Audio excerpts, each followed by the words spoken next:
The Seventh Wraith.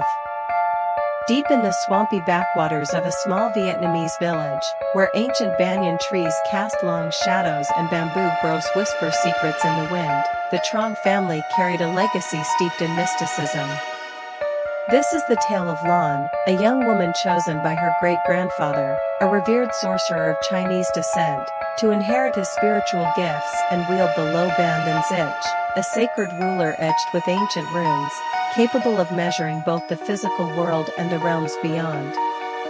Her journey is one of courage, confronting malevolent spirits and unraveling the dark truths buried within her family's past. Settle in, folks, for a 40-minute descent into the eerie unknown, where the line between the living and the dead blurs under the pale glow of the moon. Part 1, The Haunted Banyan. It all began on a humid afternoon when Lan was tending to the ancestral altar at her grandmother's house. This wasn't your typical family shrine, it was a sacred space dedicated to the Trong lineage's sorcerers. As she dusted the relics, the Lo Ban Than Zich, a wooden ruler pulsing with arcane power, tumbled from the altar of the mystic ancestors to the family shrine below. Lan's heart skipped a beat. This wasn't an accident. Her great-grandfather, a master of black and white Lo Ban magic, had passed his spiritual mantle to her, and this ruler was no mere tool. It could banish spirits, seal curses, and locate hidden enchantments. Consulting her mentor, Master Nam, and poring over ancient texts, Lan learned the ruler's true power. She set out to buy candles, incense, and offerings to restore the altar. On her way, she passed a towering banyan tree, its gnarled roots twisting like the fingers of some ancient beast.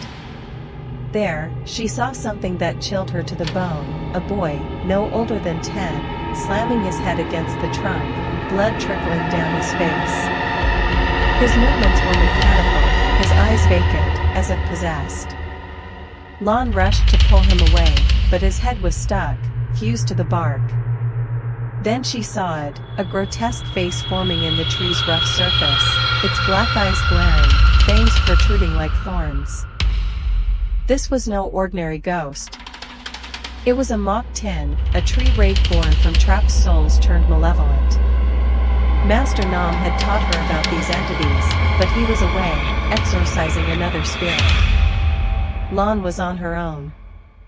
Borrowing her father's axe, meant for clearing brush, she returned at midnight to face the wraith. Under a ghostly moon, Lan set up a fat mock ritual to banish the entity. She sprinkled Gwen Saw powder, a potent mix of sacred herbs and roots, around the tree, forming a protective circle. 12 paper soldiers, each tucked into a cup of sticky rice, stood as her spirit guardians.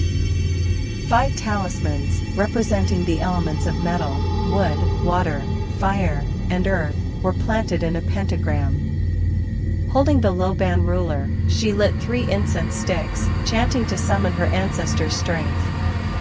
The air turned frigid as a wind howled, carrying an unearthly scream.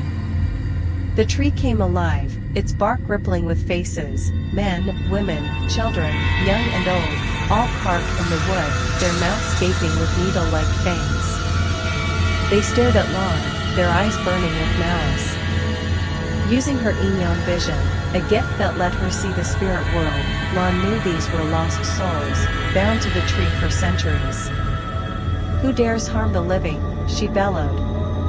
"I saw that boy today, nearly dead because of you. I've come to face you, to offer you peace. Follow me, and I'll guide you to salvation." The faces snarled, merging into a single, monstrous visage larger than a banquet table, its 9 fangs gleaming, eyes like voids. "Salvation?" it mocked. "We chose this existence. You trap us like fish on a board, but we won't bow to you." Lan smirked, gripping the ruler. "I've asked nicely. This is my family's sacred ritual. Defy me, and I'll shatter your souls with the 5 thunders." "We'll destroy you first," the wraith roared, its miasma clashing with Lan's spiritual energy, draining her strength. She swung the Lo Ban ruler, striking the face. The wood split, oozing a blood-like sap as smaller faces scattered in panic, trapped by her ritual. She scattered more Gwen saw, and her paper soldiers glowed gold, tightening the trap. Chanting the Five Thunders incantation, by the power of the Five Thunders, with the aid of the Celestial Masters, I banish evil. She unleashed her talismans. Lightning cracked, splintering the tree's surface, reducing the wraith's face to ash.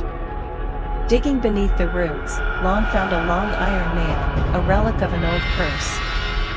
She forced the remaining spirits to swear an oath not to harm again, then sealed 15 of them into a gourd vessel. Exhausted, she brought them home, placing them on the altar for daily prayers to ease their sins. The ordeal left her drained, but it earned her a step closer to mastery. Her family, now aware of her gift, allowed her to reorganize the altar and claim her great-grandfather's grimoires. Part 2, The Cursed Bamboo Grove. 2 weeks later, as Lon meditated to restore her energy, voices outside interrupted her. It was Aunt Ba, wife of Uncle Ba, her grandfather's brother, with her sons, Locke and Ning. Aunt Ba was frantic. That morning, Uncle Ba had gone to feed the chickens near a dense bamboo grove behind their house. Hours passed, and he didn't return. She found him collapsed, food scattered, frothing at the mouth but alive. After burning incense and praying, he woke but acted deranged, his eyes bloodshot, body icy, trembling like a child. Lan's grandmother suspected a spirit possession, noting the eerie bamboo grove, a perfect haunt for ghosts. Lon, Aunt Ba, and the others rushed to Uncle Ba's house. He lay on a hammock, shaking violently, eyes rolling with red-veined whites.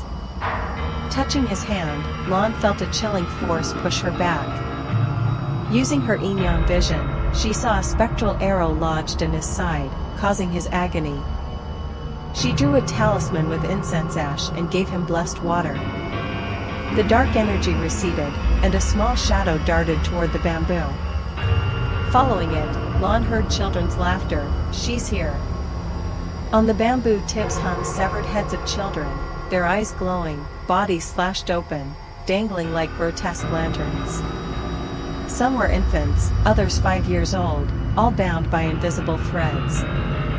They taunted her, but Lon, unshaken, returned and sealed the back door with a talisman, warning Uncle Ba to avoid the grove. That night, Locke called in a panic. Uncle Ba, briefly lucid, had relapsed, acting like a child again.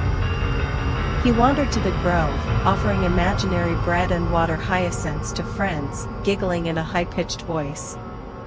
When dragged inside, he smashed the ancestral altar, toppling offerings. Lon consulted her Aunt Oot, who shared her great-grandfather's spiritual gift and often channeled him. Aunt Oot suspected the bamboo's child spirits were responsible. "Let's go," she said. On the way, Lon felt her great-grandfather's presence behind Aunt Oot. He whispered to pick tamarind branches. At Uncle Ba's house, he was restrained, a rag in his mouth. Aunt Oot, now possessed by their great-grandfather, demanded, "Who's in this body?" Uncle Ba stood, pounding his chest. "I'm Trong Van Sai, the great ancestor of this clan. Get me a drink and a smoke." Aunt Oot challenged, "If you're our ancestor, speak Chinese like he did." He faltered, claiming he'd forgotten. She slammed the table. "Liar. I'll speak 3 Chinese phrases if you say one." She smoked 4 cigarettes at once, exhaling a cloud that burned like fire, peeling away the false face to reveal a child spirit, pleading for mercy. Their great-grandfather, through Aunt Oot, whipped the tamarind branches in 4 directions, banishing the spirits. He sealed the house and revealed the truth. The land once belonged to Uncle Bay, their grandfather's brother. His children died young, marked with identical wounds. A sinister shaman slashed their bodies, stuffed them with talismans and dog's blood, and buried them under the bamboo to stop a supposed cursed reincarnation. In truth, they died of illness, not fate. Uncle Bay built a shrine to trap their souls, and Uncle Ba, inheriting the land, kept the secret, maintaining the shrine until he stopped offerings, enraging the spirits. Lon and her family dug up the bamboo, finding 6 tiny skeletons, red with cursed blood. They burned and scattered the ashes in the river, dismantling the shrine. Master Nam guided the souls to the mountains. The tale ends, but a question lingers: how did the spirit know their ancestors' name?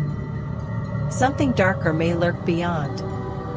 This chilling saga warns of the sins we bury and the spirits that never forget. Next, a slaughterhouse in Qianzhong awaits with new terrors.